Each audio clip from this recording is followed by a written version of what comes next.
নিৰ্বাচনৰ পিছত প্ৰথমবাৰ আমাৰ বিপিএফ দলৰ CWC মিটিং হৈছে আজি ইয়াত বাক্সা জিলাৰ এই ওদালবাৰীত নতুন একো ডিচিশ্যন লোৱা নাই। আমি প্ৰথম কথাটো হ'ল ইলেকশ্যনৰ কাৰণে যিবিলাক কমিটি আছিল আমাৰ ষ্টেণ্ডিং কমিটিৰ পৰা আৰম্ভ কৰি যিমান কমিটি আছে এইবিলাক আমি আজি ডিজলভ কৰি দিছে।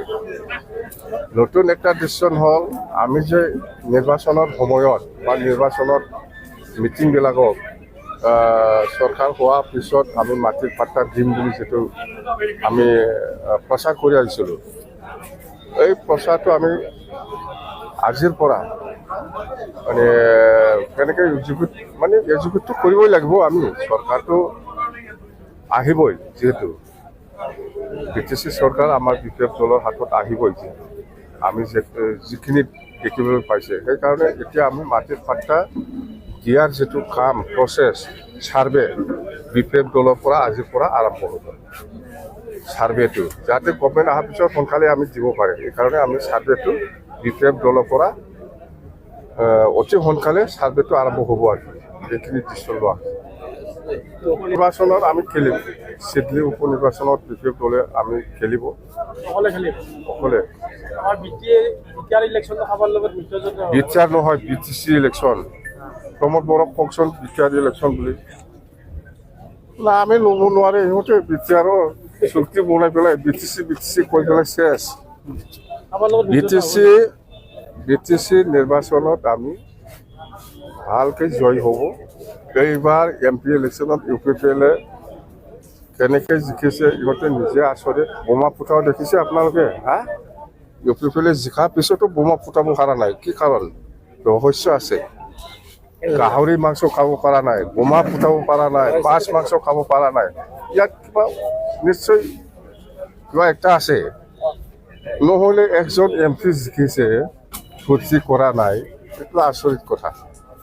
মুঠতে আমিহে জিকিছে, আনঅফিচিয়েলি আমি বিপিএফে এই MP নিৰ্বাচনত আমি জিকিছোঁ পুৰা 100%। নাই, এনেকুৱা মিত্ৰতাৰ কথা আমি এতিয়া আজিৰ দিনত আলোচনা কৰিব নোৱাৰে। সময় আছে, সময় আহিলে আমি ক'ম কাৰ লগত কিবা হ'ব। কাৰো লগত আলোচনা নাই। মুঠতে আমি চৰকাৰ গঠন কৰিম। চৰকাৰ গঠন কৰাৰ পিছত 1 নম্বৰ কামটো হ'ব মাটিৰ পাট্টা দিয়া। আৰু মাটিৰ পাট্টাটো দিবৰ কাৰণে যিটো প্ৰচেছ কৰিব লাগে বা ছাৰ্ভে কৰিব লাগে, সেইটো বিপিএফ দলে অহাকালিৰ পৰা আৰম্ভ কৰিব। বিপিএফৰ প্ৰেচিডেণ্ট, বিজেপিৰ কথা মই কিয় ক'ম, কংগ্ৰেছৰ কথা মই কিয় ক'ম। নিৰ্বাচনৰ পিছত প্ৰথমবাৰ আমাৰ বিপিএফ দলৰ CWC মিটিং হৈছে আজি ইয়াত বাক্সা জিলাৰ এই ওদালবাৰীত নতুন একো ডিচিশ্যন লোৱা নাই। আমি প্ৰথম কথাটো হ'ল ইলেকশ্যনৰ কাৰণে যিবিলাক কমিটি আছিল আমাৰ ষ্টেণ্ডিং কমিটিৰ পৰা আৰম্ভ কৰি যিমান কমিটি আছে এইবিলাক আমি আজি ডিজলভ কৰি দিছে। নতুন একটা ডিচিশ্যন হ'ল আমি যে নিৰ্বাচনৰ সময়ত বা নিৰ্বাচনৰ মিটিংবিলাকক চৰকাৰ হোৱাৰ পিছত আমি মাটিৰ পাট্টা দিম বুলি যিটো আমি প্ৰচাৰ কৰি আহিছিলোঁ, এই প্ৰচাৰটো আমি আজিৰ পৰা মানে কেনেকৈ এক্সিকিউটটো কৰিবই লাগিব। আমি চৰকাৰটো আহিবই, যিহেতু BTC চৰকাৰ আমাৰ বিপিএফ দলৰ হাতত আহিবই, আমি যিখিনি দেখিবলৈ পাইছে সেইকাৰণে এতিয়া আমি মাটিৰ পাট্টা দিয়াৰ যিটো কাম প্ৰচেছ ছাৰ্ভে বিপিএফ দলৰ পৰা আজিৰ পৰা আৰম্ভ হ'ব। ছাৰ্ভেটো যাতে গভৰ্ণমেণ্ট অহাৰ পিছত সোনকালে আমি দিব পাৰে, সেইকাৰণে আমি ছাৰ্ভেটো বিপিএফ দলৰ পৰা অতি সোনকালে ছাৰ্ভেটো আৰম্ভ হ'ব আৰু সেইখিনি ডিচিশ্যন লোৱা। নিৰ্বাচনত আমি খেলিম, চিডলি উপ নিৰ্বাচনত বিপিএফ দলে আমি খেলিব অকলে। বিটিআৰ নহয়, BTC ইলেকশ্যন। প্ৰমোদ বড়োক কওকচোন বিটিআৰ ইলেকশ্যন বুলি। না, আমি ল'ব নোৱাৰে, সিহঁতে বিটিআৰৰ চুক্তি বনাই পেলাই BTC কৈ পেলাই চেছ।